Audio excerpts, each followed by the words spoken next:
Welcome to the MindBod Adventure Pod, where every week we dive into a different practice, a different perspective on life, and you come along to try it with us. Join us on Substack at mindbodpod.com to watch this episode as a video podcast. And if you want to support our crazy adventures and get fun perks like our weekly after party videos, consider becoming a paid subscriber. And now, on to this week's adventure. Welcome back to the MindBod Adventure Pod. I am your co-host, Jeff Warren, and with me here is the proper host, Tasha Schumann. And with us as our guest is my friend, Serge Prengel. Serge, welcome to the MindBod Adventure Pod. Very happy to be here with you. So I'll just say a little bit about Serge. Well, gosh, I don't even know how it first happened. Was it Jan Winhall who first introduced us, I think, many years ago? Serge is, among other things, a focusing practitioner, which you'll learn about. And we jumped on like a few calls and we just started spontaneously practicing together. And it has been a delight to know you. You have this way of turning everything kind of seamlessly into a practice of connection and inquiry. It just happens through your nature. So I both get a chance to learn about some objective thing that we're talking about, and I'm literally practicing inside myself as I hang out. And so it's not often I get to have that experience. So we actually did a session yesterday for your podcast, because I've been on your podcast a few times. Now you're on the MindBod Adventure Pod. Can you please introduce yourself to our audience and say a little bit about who you are and I guess what we're going to explore today? Yeah. So, I really relate to that notion of adventure pod, that notion of adventure, and that sense that, life is an adventure and a place to experiment. So I'm a therapist, and I'm also somebody who's very interested in what it's like to know yourself better and to experiment with how you can be different and hopefully better, including exploring the dark places. And I love both when I work and when I play and when I experiment, the sense of being very much in the moment. So not pretending that I have this amazing ability to be in the moment all the time, because I certainly don't. In fact, part of what makes it fun for me is actually noticing all the ways in which I can go in my head, all the ways in which I can be mindless, and so on and so forth. But actually that it's a fun place to be. And so fun or challenging, I don't mean fun in the sense of haha, but there's something very interesting in being in that kind of place. And that this place is something that can be shared. It can be shared with friends, it can be shared with fellow practitioners, but it's also can be shared with clients. So that in therapy, it's really a place of co-creating an experiment, co-creating a space where we each see each other be alive and see things unfold. It sounds like a very vulnerable place. Yes. Not a lot of performing in that place. No.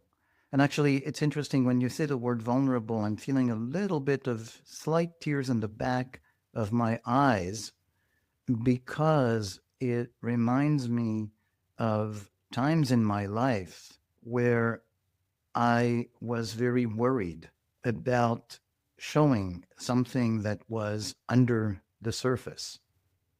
And so it feels very wonderful to actually have connected with people with whom I can feel safer to do that, and have been able to actually develop that capacity, which is not just in a way a skill, but is a way finding the right people and being able to be in connection with the right people to do that. Yeah, I mean, and I guess one of those right people was Eugene Gendlin. Yes. I don't know if you ever knew him personally, but that my life turned when I started learning about Gendlin and his work through focusing, and even what you described there. I mean, his invitation to the world, because he was really interested in the democratization of mental health, his invitation to the world to kind of look in and see what was there and begin to speak it and to be vulnerable, and how dramatic and profound that is. And his modality, focusing, is one that you use. Anything you want to say about bringing him into the room? So for me, focusing is, the modality itself is second nature. And more important than the modality is the spirit of it. that maybe in a way of life, that Gendlin considered everything to be related to interaction. And so there is a sense that it's living life and seeing life as interaction, seeing how we interact with other people and how we interact with ourselves. So, that sense of mindfulness practice, but most importantly, that focusing is most of the time practiced with another person. And so I think of it as a relational practice and something that has that multi-layer of you go deeper inside yourself at the same time as you feel more connected and safe with another person. And that in turn allows you to go deeper and the virtuous cycle of that connection. So as meditators, we get really used to doing that by ourselves. Like when you're talking about it, doing it in like a dyad or with another person, in my mind, that we're coming back to that vulnerability again. Suddenly it's like, oh, what could this other person be introducing or asking, and I can immediately feel kind of like walls going up or, so how is that when you're doing it with another person? So I think the key word you use is vulnerability, because once you're fully aware of the vulnerability that's inherent in doing that, then the number one consideration is how do you create safety? And so a lot of focusing is really about creating safety. A lot of focusing, as far as I'm concerned, is creating an environment in which it becomes natural for this thing to flow because you've made the ecosystem in which it can naturally happen. And so the safety is really about recognizing that you have two roles in focusing. You have the focuser and you have the listener. And I'll talk a little bit more about the word focusing because it's very misleading. And so when people hear it, they probably have all kinds of associations. We'll come back to that.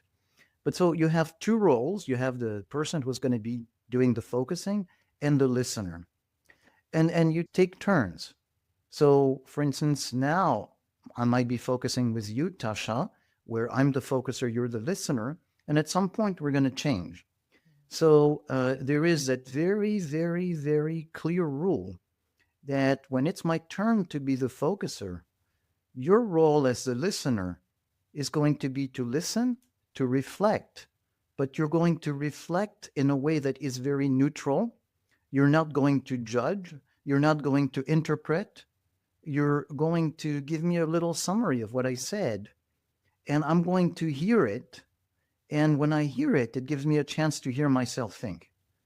And so when I hear it, I can hear it as if, say I recorded myself and heard myself, and then either, oh, yeah, or, that's not quite what I meant. And then I have the opportunity to add something, or, it generates something else. I love it. It's very similar to what James Olivier was saying. And also, it reminds me of what we were doing with Cardea.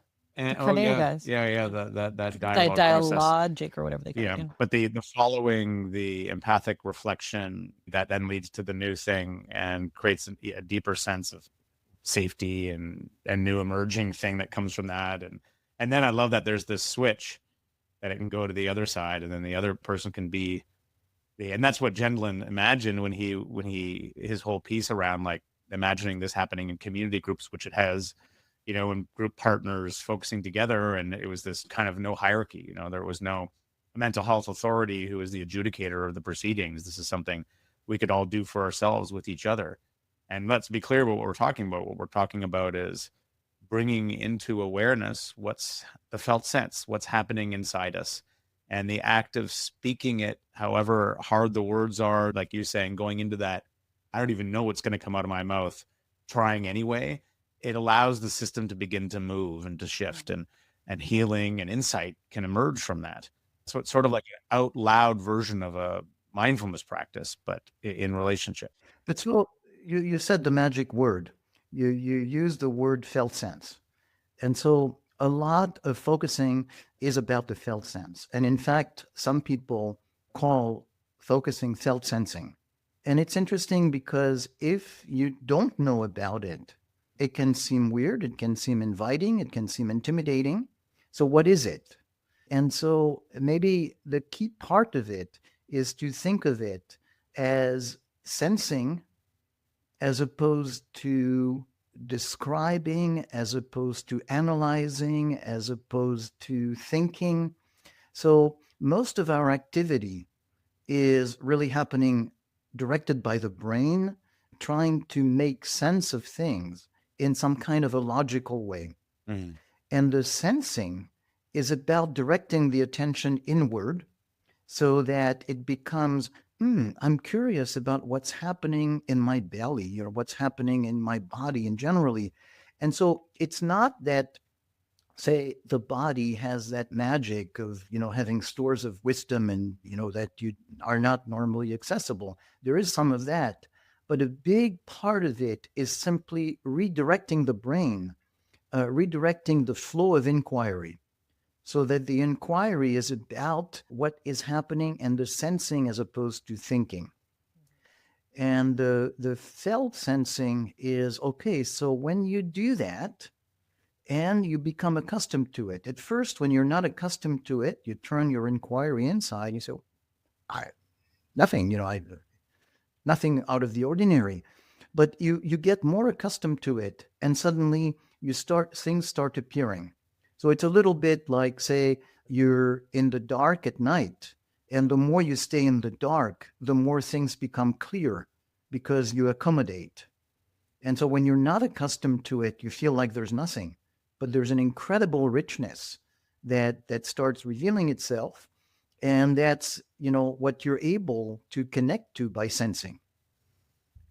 So when you're doing this kind of like focusing, describing, you're talking about physical sensations, emotional tone, basically anything in kind of like the body and energetic field, anything that's just not conceptual, like kind of like a direct. And that's going to include also conceptual stuff because we're human. And so we do a lot of conceptual. So we're not trying to say, oh, forget about conceptual, throw it, just don't do anything with it. But you're trying to actually, when you're pulled into it, just like any mindfulness activity, you're pulled into something and you realize what you're doing. And you say, well, you know what? On the whole, at this moment, I'd rather be putting a little more emphasis on the sensing. And you come back to the sensing. And, the way we function evolutionarily, we have been honed to try to make quick conclusions because essentially our ancestors who spent too much time wondering basically didn't survive. And so we're here because basically our ancestors made snap decisions. So we tend to hang on to meaning right away. And what this does is to say, okay, I know there's a temptation to have meaning here, but let me just kind of gently push it away and stay a little bit more in the not knowing, in the not figuring out. And so obviously when you do that, that creates a certain underlying anxiety because all of our survival has depended on having a sense of certainty as to where we are and what meaning is. Is this dangerous? Is it not? Is it good? Is it? So it's really kind of a sense of cultivating the ability to stay in that zone where there is an anxiety of not knowing and to actually come to find it really pleasurable. I'm really interested in the role of the listener. I feel like it would be more comfortable for me to be the focuser, maybe because I'm more like sensitized to, hovering in this mind body space and kind of talking about what's there or thinking about feeling what's there. But as the listener, it's kind of a practice as well, right? Because oh yeah, the act of listening, you kind of want to put a conceptual overlay, you want to understand and package it up and describe it and then give it back to the person in a helpful way. But you're asking the listener as well to stay in this kind of anxious zone of not knowing what's going on either. Yeah. So the listener role is absolutely wonderful. And at the same time, when you're not accustomed to it, when you do it at the beginning, I think most people find it almost anxiety provoking Yeah. because there is a sense of performance for many people in the notion of, are you going to do it right? We set it up and saying, okay, well, you're going to be, doing something that's listening, but, really remember that most of the time in ordinary conversations, what you call listening is not listening.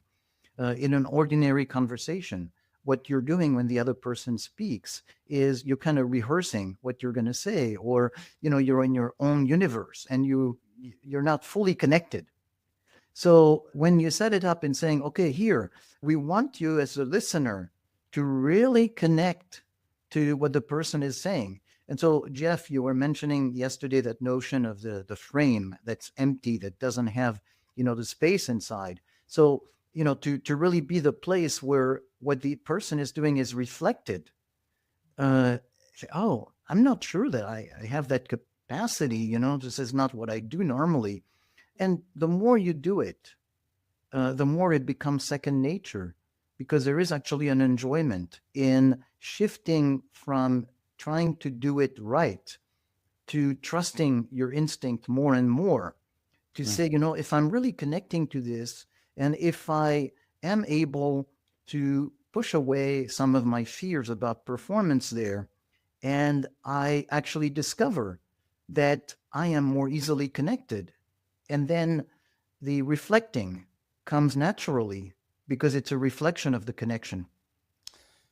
That's wonderful. I would love to, Serge, what do you think after we travel to this place together with our listeners? It might be interesting towards the end to talk about if our listeners wanted to begin to practice this in relationship, a little bit about what that might look like. Yeah, I thought that would be great. And so maybe before we get into the actual practice, I thought even just a few words about a motivation for why to explore this. For me, it's been profound, and I could speak to my experience. I think it's, both profound on an individual level, but I also think that this movement to know ourselves and to make that clear and communicate it to others is something that's incredibly important for the culture, for the moment that we're in. Maybe there's something you want to say about that before you guide us into the practice, or come with us into the practice. So my motivation is very, very, very similar to yours. It's that notion of knowing ourselves individually, that notion of collaborating, but also the notion that knowing ourselves is knowing a different self than the self we think we know. Exactly. This is kind of, we were talking about that notion of implicit, that notion of ineffable, and it's about living more in that place. So I think what's really important is in the connection between the focuser and the listener, there's a rhythm that gets created. There's a rhythm of, pausing, of reflecting on the reflection. And so it's almost a hypnotic rhythm, not quite, but it creates that some kind of a space that feels like a shared space. And it's inhabiting that space, and in it, knowing that it's not passive and it's not active in a traditional way. So that's a wonderful experience. It's a different way of being. Okay, so as you're describing this, it's becoming more and more clear that it is absolutely a practice of safety, or that it's predicated on being able to find safety in that relationship, because it's like the amount of anxiety you're going to feel is directly relational to how safe or not you feel, right? I mean, I think most of us have an experience of like building safety over time with somebody, but how can you drop into safety? Like if we're going to do this here, how can you find safety in a moment, maybe, in a relationship that's just starting, like with your therapist or something like that? Like, how can you find safety in the moment? Yeah. So part of it is why we tend to not encourage people to just imagine that they know focusing and can just do it and totally trust themselves, because what we have a tendency to do when we trust ourselves in something we don't know is we actually replicate the biases we have. Mhm. And so comes the idea that, say, as a listener, I feel I know better, and I'm going to give you some directions, or I'm going to reflect some of my biases. But even as a focuser, I might be touching on an area that is kind of traumatic and kind of go on a tailspin. And so if then the person who is with me is not, grounded and have some experience of what it's like to go in these kinds of places, then it might kind of reinforce each other. So what I would like to encourage people to do is do some kind of focusing light, which is that, Yes. What I the do. same way as, say, if you don't know how to ski, you don't go on the, steepest slope and you don't go totally fast, but you actually go on a simple slope and you practice your turns and you practice the braking, the stopping. And the more you know how to turn and to stop, then the more able you are to go into more difficult terrain. So in that sense, you certainly don't talk about things that are going to be potentially triggering. And you really practice the reflecting, but take some time after a short practice to give each other feedback and to say, this is something that was difficult for me, or this was helpful. And so with the notion of feedback, there is a notion of actually building safety. So it's relational. So it's not something where you plug in people without creating the relationship. And so this is about building a relationship of trust that makes it more and more possible to go deeper.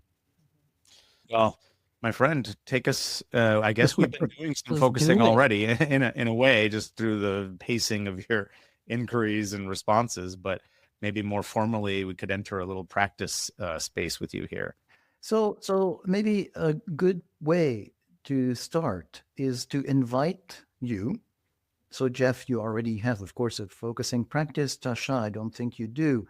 And listeners, to take a moment to, in a way, think what they remember of what they've heard. And Tasha, what you remember of what you've heard, and to see whether there's a way you can look at it as something that's not a new thing that in a way de-skills you, but think about ways in which you connect with that. And so maybe I would, turn the question to you, Tasha, just give you a little moment and ask you, from what I've had, what comes up for you as, oh, you know what, I kind of already do this in some way or another, and we can take it from there. Yeah, for me, if I was to be on the focuser side, it feels very natural to drop into the body and kind of to narrate where there is tightness or where there is ease. And so I feel like that's something that would be natural for me. Yeah. Not just tightness and also. Well, you know what I mean, but just like kind of like inner imagery. Yeah. You're very you have insane perceptual inner accuracy. Well, that's an interesting point. In classical circles of focusers, there is a poo-pooing of body sensation. And I am absolutely not in that camp. For me, it's really I invite the paying attention to the body sensation because, in some way, strictly speaking, having, say, tension in my shoulders or something of that nature is not what is traditionally called a felt sense. But if you think of it, that what it is about is priming the pump. So if you turn your attention to body sensation, that is actually the easiest way in which you can turn the attention inward. And eventually you will feel something else as well. So I think that's a great place to start. Yeah. But Tasha, imagine, so what is it about the listener role that you can relate to? In the listener role, I think what's most relatable to me is kind of this spaciousness. Like, let's say in my meditation practice, I would sit and kind of, the way I describe it is like, it's like your attention is water and you're like pouring it into a wide space and it just gets wider and wider. and then attending to whatever is unfolding in that space. So in relation to another person, it would be creating this space or opening up to the space that's already existing and noticing this person kind of unfolding in that space. Whatever they're saying, the practice would just be to verbalize it and not put my own spin on it and kind of stay and reflect from that spacious place. Yeah, good. So there's an entry point there. And that's really what I want to do is I want to tell people, that we can build a whole kind of mystique about it. And I've been guilty of it. I went into how wonderful it is and how the kind of space it creates and all of that stuff. And so you try to do it, and there's impossible that the first 50 times you try it, you'll ever get there. And so, I want to kind of now lower the bar into just practicing something. And I was wondering, in terms of a way to do it, one of the things I'm thinking about might be to invite Tasha and Jeff to focus with each other and me to comment on what's happening. Cool. Mm-hmm. How do you feel about that? Yeah, let's do it. Yeah, that sounds great. And for the listeners, the audience, are they identifying as another listener like me or a commenter, or are they themselves doing some focusing? So I think we're going to just figure out, in a way, the starting point of what you're going to be focusing about. So some listeners are going to be naturally drawn to the topic, and they're going to be maybe following the focuser. Some listeners might be more drawn to the listening, and some might be more drawn to the description. So kind of leaving it for you, listener, to kind of experiment with where you are, including shifting perspectives, and see what it feels like from one side or another. Love it. And so maybe we can start with choosing who is going to be the focuser. Okay, Jeff, I feel like you've done this before, so you kind of know what kinds of things a focuser might say. Do you want to focus first, and Sure. I just will try and reflect back to you? Sure. Okay. You said, Serge, that you didn't like focusing as a term because it made it. Oh, yeah. So focusing. I hear the word focusing. The images that come is laser focus. Yeah. Like I have a little flashlight, and I can turn a ring, and it goes from wide to very narrow, the beam, and that's very focused. And so when I hear focusing, it implies that my eyebrows are narrowing, and I have this kind of laser focus in my eyes. And it's totally the opposite, because you actually start by disconnected from specific meaning and kind of going into that blurry zone of I don't know where I am, what's happening. But the term focusing, if there is any value to it, is actually once you've gone into that space of not knowing, you kind of slowly emerge into knowing. And it's like focusing the lenses of binoculars so that you see more and more clearly. But it starts with the unfocusing. Well, I'm ready to unfocus. Okay, one logistics question. How much do I let him talk before do I just let him talk until he pauses? And it's a beautiful question. This is like the eternal question. And the beauty of it, so, if he was talking for a very long time, no. But this is kind of the stuff that happens in connection. And you don't have to be passive. So you can experiment with maybe leave him some time. You interrupt a little bit. You can do or something like that. Essentially try to maintain the connection, but also to reflect something if you don't have War and Peace to summarize. Okay? But something, so great question. That's very practical. Jeff, as the focuser, in a way, what's going to be your starting point? And so there's different ways of starting.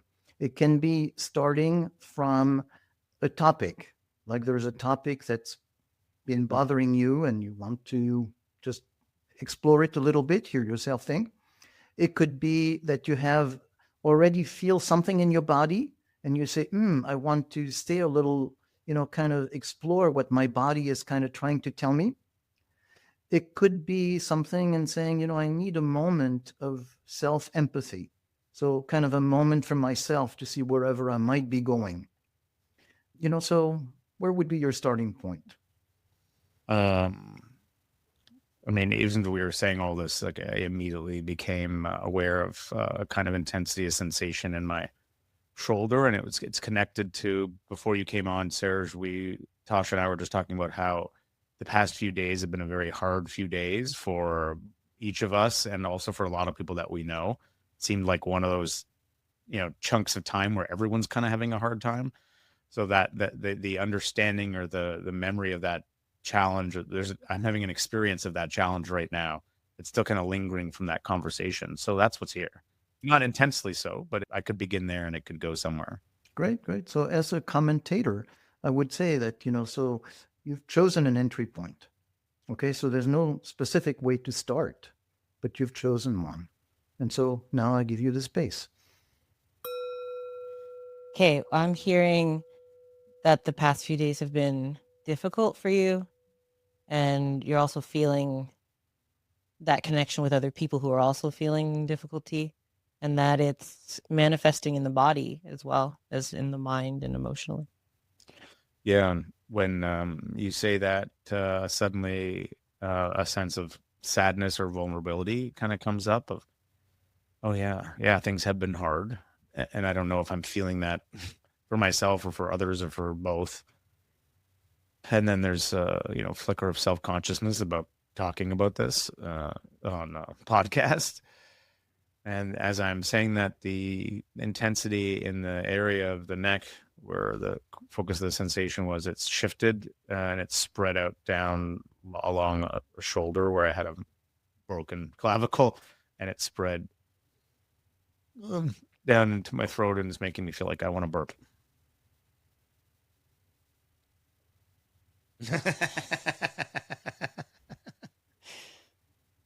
I'm hearing that the whole experience of this difficult week is making me feel a lot of different ways. One is that it's very heavy, but also that there's a little bit of like self-consciousness or shame and sharing that.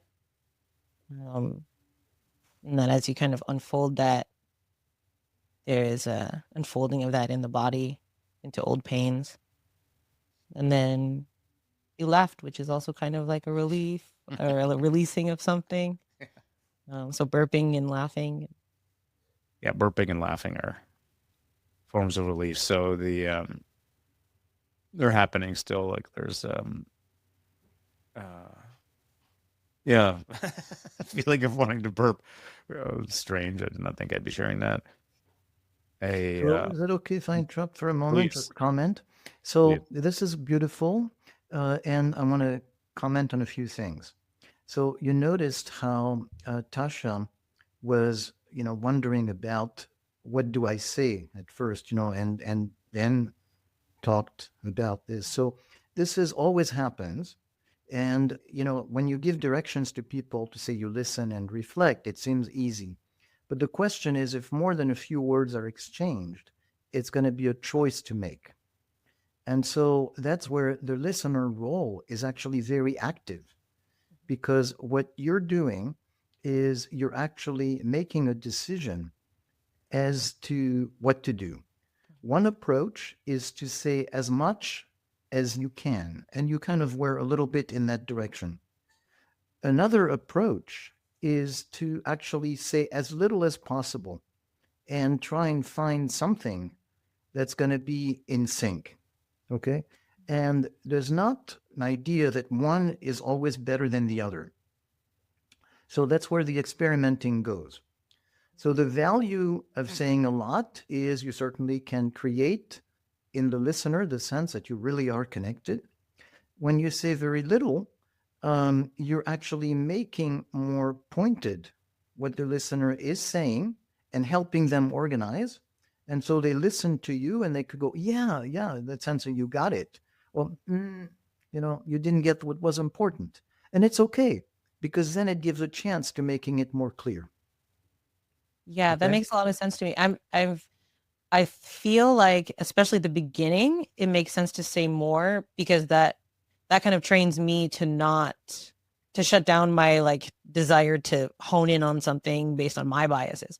So it's like at the beginning, if I reflect everything I heard, there's no bias, and then I could slowly, maybe naturally come to less and less words or something.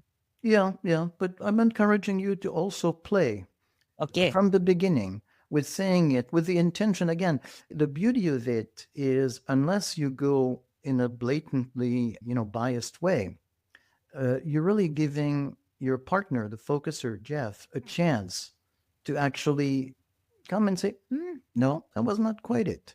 And so that can feel very good because that's a chance to actually be more specific. So I'm encouraging you to just go and experiment with that. Okay. Tell us some more, Jeff. Okay. Oh, sorry. Another thing that, Jeff, you mentioned, you feel a little self-conscious. So actually, not just in a podcast, but even with a live partner or a friend, you always have the possibility to keep being private what you don't want to divulge.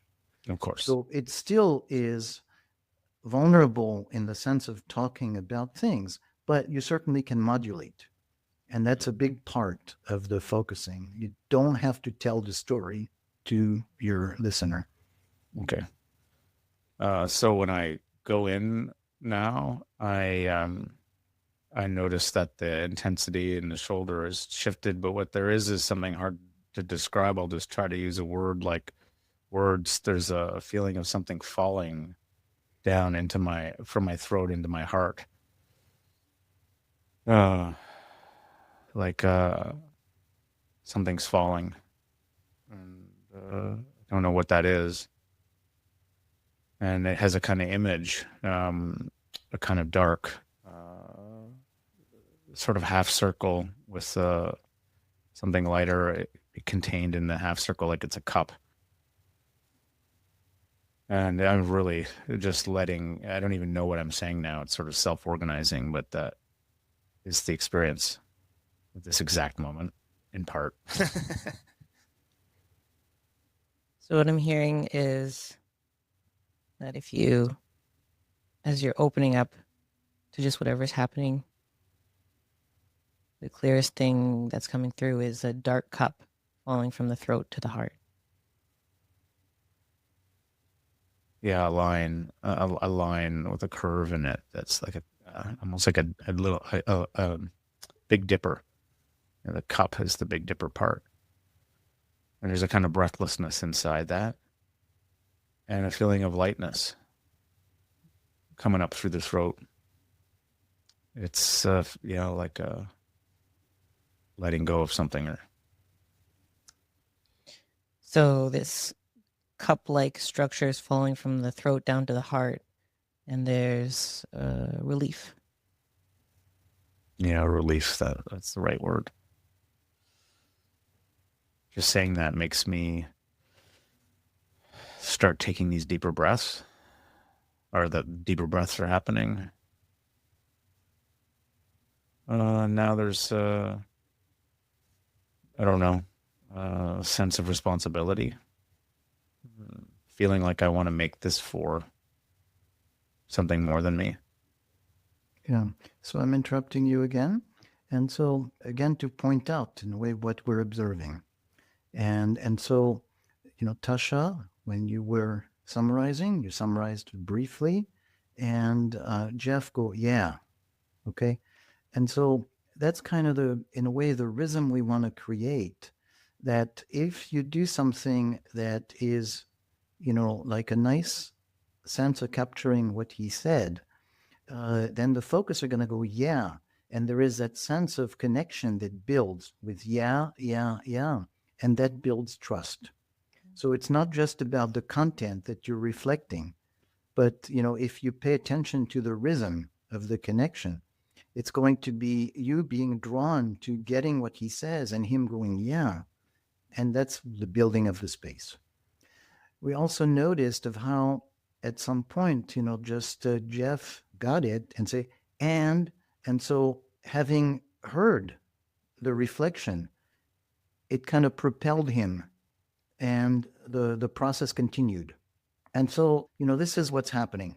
And so just checking for a moment with you as the listener, did you have a little bit more of a sense of what's happening in this process? Yeah, I mean, coming in blind, it's kind of like luckily Jeff and I have there's a lot of safety between us, and we try all sorts of weird stuff. So it's just kind of nice to be able to, I really loved your direction from the first pass that I had of it. My first instinct was, okay, all this stuff is coming out and I want to reflect it kind of evenly. Like my first instinct is to just give him everything he's saying back without interjecting at all anything of mine. But I loved the invitation to kind of, it's like I am this like spacious container where everything he's saying comes in, but there is still a distillation. Like there's what I give him back is like, the distillation of what I heard. And then I could immediately feel his, I said to him, like, it feels like, oh, this experience you're having is giving you relief. And I could feel an added level of relief on his side, that he was heard, that he was like, yes, that's exactly what I'm kind of getting at. And so the feeling for me was that like it allowed him to stay in that space for longer. Like he didn't have to put words on it. I kind of offered him some words and he was able to stay in that liminal space a little longer. Beautifully said. Beautifully said. And you see how you say he doesn't have to put words to it. I give him that. And so you see how it's a collaborative endeavor. And the listener is actually not passive, but is really the sense of building and holding the space. And also as a listener, it felt very good in my body, because normally the way, listening happens, and a lot of the time when someone's telling you something about, their life or their problem or whatever, they're kind of looking to you for like an answer or for help or something. And you can feel that. And the relationship is kind of like a help me. And you're like, I'm trying to help. I'm trying to give you all the words that will help. And so there's just this like building tension. Whereas in this process, there was like just a relaxing, like I felt more and more relaxed the more that I noticed that was just able to kind of, it's like I'm picking up what you're putting down, and it's so I can, as a listener, be relaxed and yes. And so to use that analogy of the frame that's empty, you're realizing that you're not an empty frame, but you're actually actively emptying it in order to reflect. I love the dance of this, and I love that. I feel like a lot of what we've been saying is going to be helpful for listeners who may want to be the listener and trying this out. But I'm wondering about those who may want to be the focuser, or those who were kind of a little bit doing this. Maybe as we were talking, they were closing their eyes and trying to notice what was happening in their bodies and their chests and throats and bellies. And I wonder if we could say something about that process. I could say what I noticed, but that would be beautiful. That would be beautiful. So what that process was for you. Well, maybe I've been influenced a bit by your framing of it, but I feel like at the beginning, it's very much like diving down into dark water, right, where you don't know where you're going or what you're going to find. And you try to have no agenda about it. You just go in, and then you trust the first noticing that you have has value. And so even if it seems so vague or incoherent or something, it's just, you just say, oh, I feel a little bit of sensation here. You start to direct the attention. The attention goes to that place, and then you say, oh, and it's changing, and then you're looking at, and there's a line of connection to this thing over here. And it's also, what am I trying to say? It's also not precise. It's also not, if you're preoccupied with the idea of getting it right, it will paralyze you. It's like you're just saying, you could say 20 things, but this one thing is the thing you said. And it opens the door to the next thing that you're going to say. And it's okay. And it can be a shape, a color, a sensation, a feeling, a memory, anything that's just passing through the system that your attention alights upon, you can speak it. And it doesn't have to be coherent. I mean, this is my experience. And then I guess the value, why I do it through doing this, I can, even just from this little time, I had been carrying this pocket of suffering in a way that was their challenge. And already through the speaking, it feels different. I feel like a different person.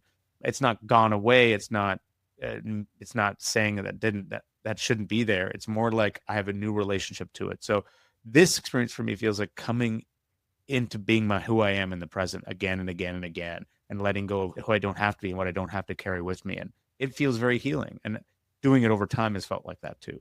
Yeah, yeah. So I want to highlight a few of the things you've said. And so one of them is about, start from whatever comes up.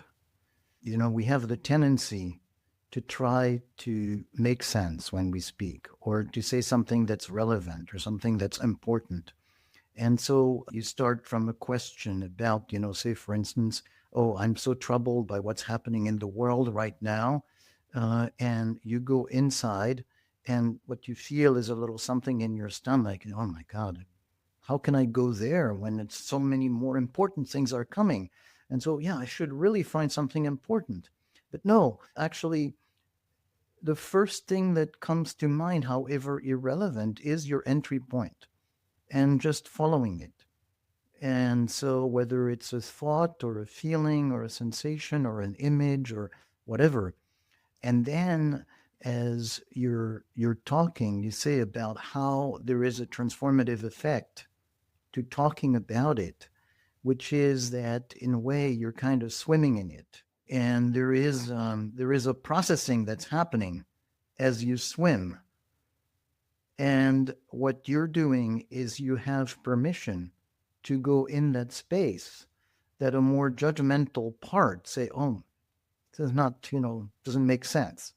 And the listener is embodying the permission. Yes. I wonder, is it possible for you to do a short guidance to all the listeners into a focusing, even though you're not going to get the feedback from them? If I don't get the feedback, it's going to be difficult. But let me just think about, I have no idea about to do that. But let me just stay there a moment.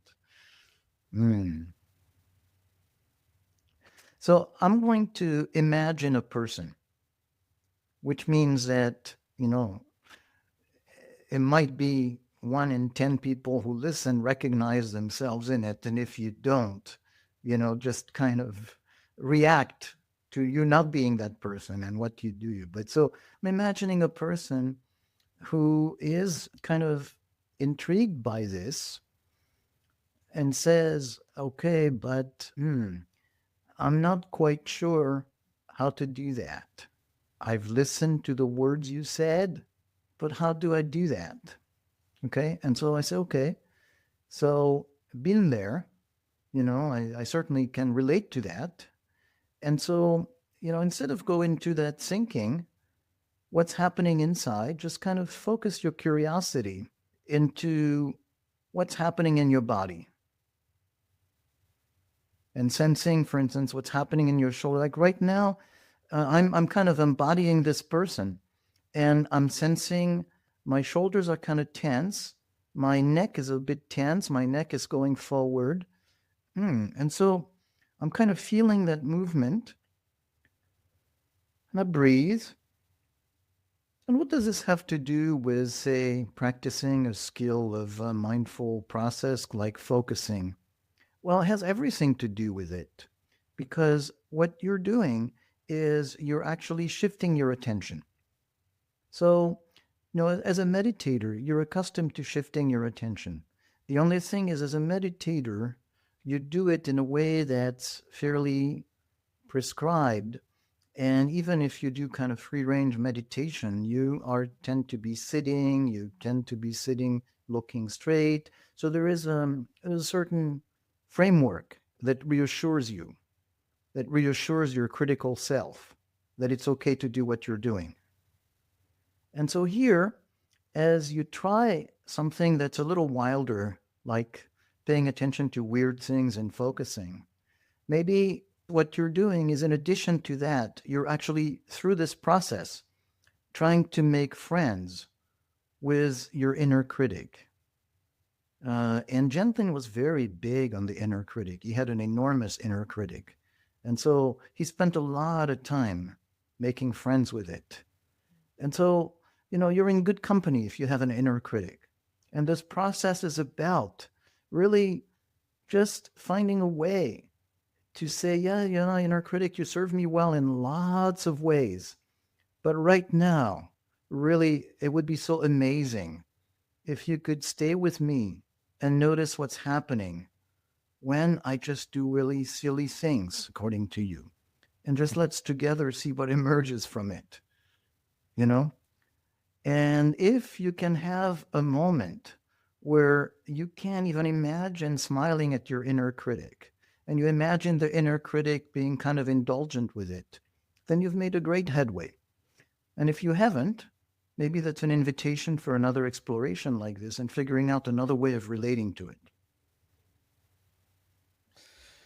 It's so interesting that you bring up the inner critic, because I think it was 2009, the first time I ever did, maybe 2008, the first time I ever did focusing with Jan Winhall. And I had never really heard about the inner critic before. And that was one of the big things we worked with, was my inner critic and getting that framing. And it was so transformative. I mean, she got me to give it a name and a visual, and to just, it changed my whole, I have almost no inner criticism anymore in the same way. It just has shifted through that not just that practice, other things too. But what's so wild is we didn't know each other in 2009, but around 2008 or 9, I had a similar experience. I still very clearly remember it, but I was in my apartment. What was I? I was like 26 then or something.